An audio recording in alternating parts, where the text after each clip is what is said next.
Hello, Year 13. So I'm just going to talk you through Act 3, Scene 3. It's not going to be anything elaborate, just to help you annotate this really important scene and also just to kind of push us on a little bit. So obviously this is a scene that features Claudius, and it's one of the few scenes in which we get to see his interiority, which is a nice word to use when you're describing the purpose of soliloquies, to see that interior monologue or dialogue, if you think about Hamlet when he seems to argue with himself. So we're going to get to see Claudius's interiority during this scene. But before we do so, there's a little bit of pompous kind of courtly language where he's having some dialogue with Rosencrantz and Guildenstern as well as Polonius. Okay, so having seen Hamlet's behaviour with Ophelia, Claudius realizes the danger that he represents. And so you can see here we've got the juxtaposition between the word safe, the adjective safe, and also hazard and dangerous within the same speech. So he's really reflecting on Hamlet's position in court as being one which could cause an awful lot of danger and potential threat for him as a king. It's interesting at this point that he uses the courtly language, the inclusive pronoun us, which is obviously a royal determiner, and as a result, he's really kind of considering his position. It's his position that is threatened by Hamlet as opposed to him, the man. So I think that's quite an interesting point there. Guildenstern and Rosencrantz are there. They're listening to this order that they're going to get, which is to go with him, Hamlet, to England. So Claudius is going to send them away alongside Hamlet. And Guildenstern and Rosencrantz's response to this is, comically obsequious, I would suggest. Obsequious, we remember, is that adjective which we use for people who are sort of slathering, dripping with a kind of flattery and loyalty, and it's a little bit uncomfortable to watch, almost a kind of over the top homage to whoever it is that's in power. So Guildenstern's response is, well, yeah, of course, we are absolutely must provide the ability to keep those many, many bodies safe that live and feed upon your majesty. So this is an allusion to the population of Denmark. You can see he's using epizeuxis there, which is a repetition of a word immediately after it's already been used, to suggest that the whole of Denmark is dependent on the safety and the protection of Claudius. But also in saying this, we're not really sure as to whether he's commenting on Hamlet as well as those people. Is he thinking that in removing Hamlet to England, Guildenstern's going to protect Hamlet? At this point, we have to question, are Rosencrantz and Guildenstern stupid? Are they idiotic if they're including Hamlet in that judgment, or do they just have all their loyalty owed towards the king? So there's a question mark in terms of their behaviour here, and it has been portrayed in some plays where performances, that they do come across as particularly foolish, certainly in the Tennant version. But also, if you've watched the Rosencrantz and Guildenstern are Dead, they're not stupid, they're just inferior to Hamlet in terms of their kind of intellectual capacity. And Rosencrantz also has this kind of obsequious response. He says that single and peculiar life is bound with all the strength and arm of the mind to keep itself from annoyance.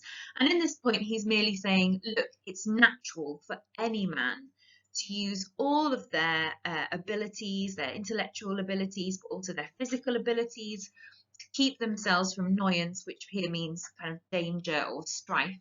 So he's saying, look, it's just natural what you're suggesting that we do.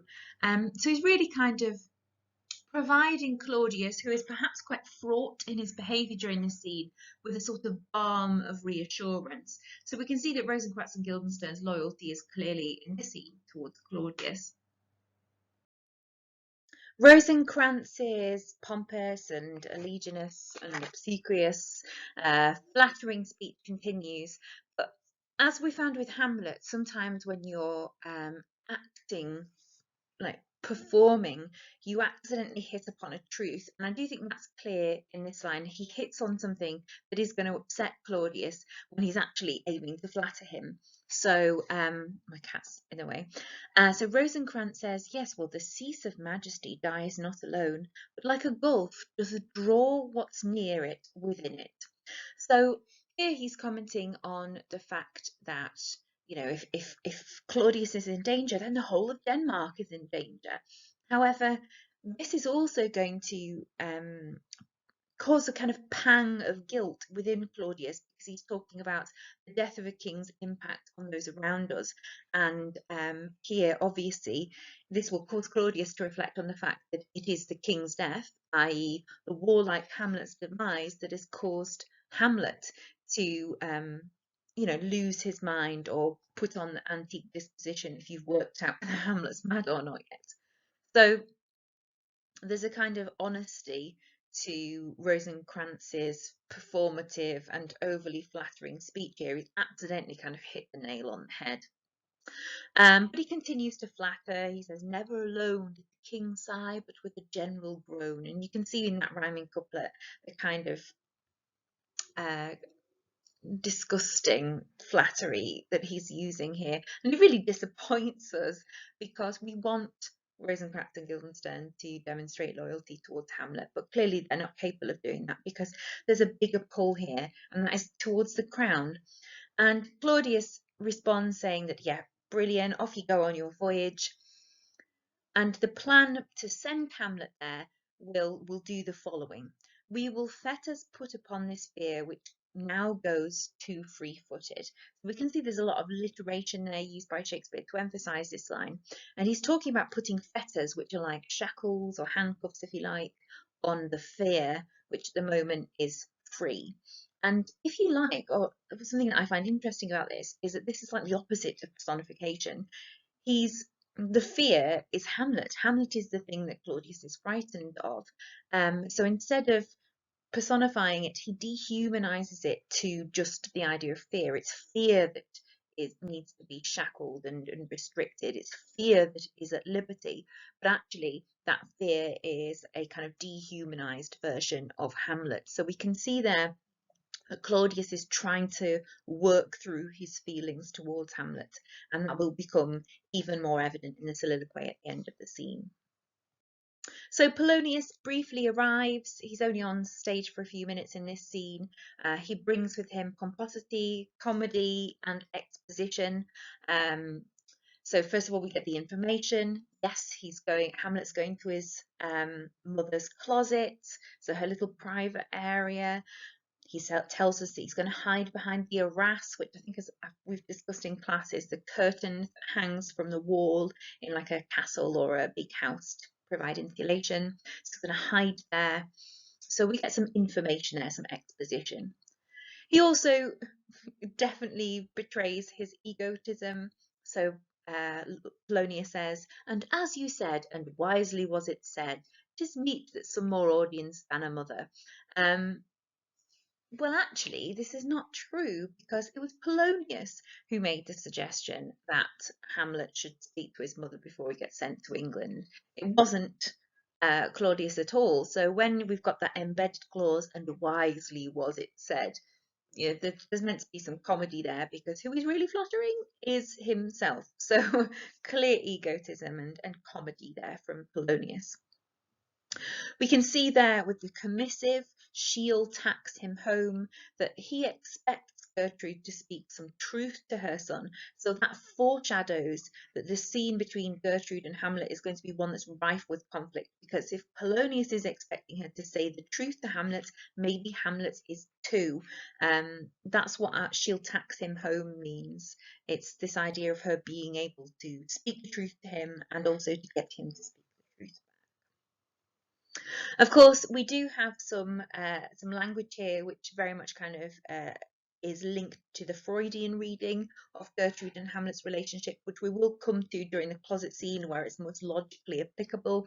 But you can see here Polonius talks about their relationship nature makes them partial. So nature would imply that there's a closer bond between a mother and a son than in any other relationship. And as a rule, that would imply that Gertrude has the ability to kind of manipulate Hamlet and get him to act in the way that she so wished. So there's a couple of things there in Polonius's little speech before he bobbles off, and we're left with Claudius. Right, so this is the big one. For Claudius, anyway, if you're acting as Claudius, this is the scene you're waiting to get your teeth into because it is his big soliloquy. You can see very clearly here it's written in blank verse, iambic pentameter, it's unrhyming. It is a reflection of his status, it is a reflection of his inner turmoil, it is a revelation of his psychology. So it's a really important moment for the character, but also for the play, because up until now we've solely seen him as a villain, an antagonist, and someone that we're already prejudiced against by the time he opens up his mind to us. So I think Shakespeare here is trying to wrong foot us, and at this point we start to hear things that perhaps are unexpected. Claudius says that his offence is rank and it smells to heaven. You can see that metaphor is extended throughout the line, and the notion is that it disgusts him with that adjective rank, but also it disgusts heaven. He knows that his actions have got consequences beyond any kind of earthly manifestation, and therefore this is a problem to him. It's a moment of inner conflict, and in this respect, he very much doubles the experience of Hamlet. He acknowledges openly, exposition, very clearly, a brother's murder. So we know that he is guilty of fratricide. It's not something that we are just working out via implicature like Hamlet. This is something we know now. He did kill Hamlet's father. So he is a villain. But then he continues to speak, and it's not as clear cut as you might think. He's not evil. He's not evil, and that becomes very clear because he says his stronger guilt defeats his strong intent. So you can see that repetition of strong, which is the root morpheme with added on to make it a comparative adjective. We can see the repetition of those two root morphemes, strong, tells us that within him there is a battle raging between guilt and aim, guilt and motivation. He wanted to become powerful, he's got it. How does he feel afterwards? Highly guilty. So we can see that there's a battle within him, and he's not just a kind of evil villain. He talks about himself as like a man to double business bound. I stand in pause where I shall first begin and both neglect. And in that simile, again, Claudius very much doubles for Hamlet. Even though he has bound himself into the business of being a king, he still pauses. He still feels doubt. He still feels like he can't carry on, even though he's already started the kind of avalanche of events of the play. So you can see that he too is racked with guilt and doubt. We've got within this soliloquy a real sequence of rhetorical questions, and towards the end, a pattern of exclamatives. So we can see that he's very much questioning himself and questioning his own actions. Is there not rain enough in the sweet heavens to wash it white as snow? Very much imagery that's akin to the imagery that's found in Macbeth, but also in Much Ado About Nothing, when Hero is accused of being unfaithful in Macbeth when he's just killed Duncan. You can see this imagery of as somebody unable to wipe from themselves the mark that they have placed upon themselves through their own actions and motivations. And you can see there, he starts to think about his potential, his ability to repent and to make himself good again. He wants to do that. He wants to be a good man and a good king, but he doesn't know how to get there. What form of prayer can serve my turn? Forgive me my foul murder? That cannot be. So he's really questioning How can he atone for his sin? How can he become a better person? And he kind of mocks himself in that second rhetorical question, forgive me my foul murder. He knows that this is something that he can't atone for. And the reason he can't atone is because he's still possessed of the things he has. We've got tripling here: my crown, mine own ambition, and my queen. That's what he set out to attain, and that's what he's got. But the fact that he's still got those means that he probably will not gain entrance into heaven. At this point, Claudius reflects on the fact that there are two worlds which, as a human being in the 17th century, you have to consider when you are acting or when you are, going through life. You have to consider your earthly world and you have to consider the afterlife. So he talks about the corrupted currents of this world. So that's here in Denmark now when he's talking about it being corrupt, because the gilded hand of the offence, the criminality, can shove justice, and oft is seen the wicked prize itself, so whatever money you've got through criminal intent, buys out the law. So you can see in the section that I've highlighted in yellow, criminality is personified, and it's a hand that has the ability to actually push aside any justice, any kind of punishment that might be given for your criminality. So wealth and power often avoid any kind of justice. But he points out that's not the case with the afterlife. 'Tis not so above, there is no shuffling. So that verb there implies, like when you deal with cards and perhaps you use sleight of hand to trick your opponent, that verb shuffling implies there's no ability to get around what you've done on earth when you get to heaven. And then we've got that sequence of rhetorical questions and exclamatives towards the bottom of the soliloquy. What then? What rests? Try what repentance can, what can it not? Yet what can it when one cannot repent? You can see that repetition of the modal verb can. He's looking for possibility here. Is it possible for him to gain absolution for his actions? And the sense is towards the end of the soliloquy, he doesn't believe that's quite possible. That's where we've got these really kind of emotive exclamatives. O wretched state, O bosom black as death, O limed soul that struggling to be free art more engaged, help angels, make essay. So all of these exclamatives are him calling out for help, calling out an anger at his own self. You can see that he describes his heart black as death with that simile. He refers to the wretched state, and it's very ambiguous as to whether he's kind of feeling sorry for himself, the state of himself, but also potentially feeling sorry for the state of Denmark. There's a real kind of emotive heart-wringing towards the end of this soliloquy. This is not somebody who's cold-hearted at all. And at the end of the soliloquy, he gets down upon his knees. So the kinesics are very vulnerable. The stage directions are very vulnerable here. And this is the point at which Hamlet enters. He sees Claudius kneeling down and says, now might I do it, Pat. Now he is praying, and now I'll do it. And you can see there we've got anaphora, tripling of that temporal deixis, or if you like an adverb, whatever, now. And yet it doesn't happen. So he has this distinct moment to obtain revenge, and it's not taken. The word pat there means quickly or sharply. So you can see even with that adverb pat that if he is going to take revenge, he wants to do it quickly, he wants to get it over with, because it's not something that Hamlet especially desires to do when the opportunity is there in front of him. So you can see he's kind of urging himself on at this point. So in class, I'm going to show you the very brief scene where Claudius gives his soliloquy, and Tennant is literally above him with the dagger in his hand. He's prepared to do it, and he puts it down, and this is then the soliloquy which Hamlet delivers.